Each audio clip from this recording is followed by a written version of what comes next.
tumekuja kupeana checks za Uwezo Fund katika account yetu. Bado tuko na 11 million, na ningependa kuhimiza wale vikundi ambao walirudisha katika hii pesa ya Uwezo Fund. Hii pesa unachukua na unarudisha bila faida.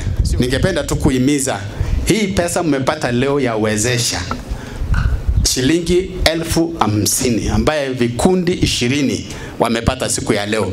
Tafadhalini enda kutumia kwa njia makini na pia upate faida. Wakati unarudisha ile utakuwa na faida yako. Ningependa kuhimiza vijana wetu, hata wale wa bodaboda, mko na nafasi kuregister group na muje muapply. Ama namna gani? Hata wale vijana wengine ambao pengine wamemaliza shule mpate kuform hizo vikundi, maana this is the only way that we can assist you. Sisi kama wamama, wakati hii pesa imekuja kwa hizi kwa grupu zetu, huwa inasaidia hata kulipia watoto. Tunafanya table banking, tunalipia watoto shule, hata tunarudisha zingine kwa mashamba na tunapata faida.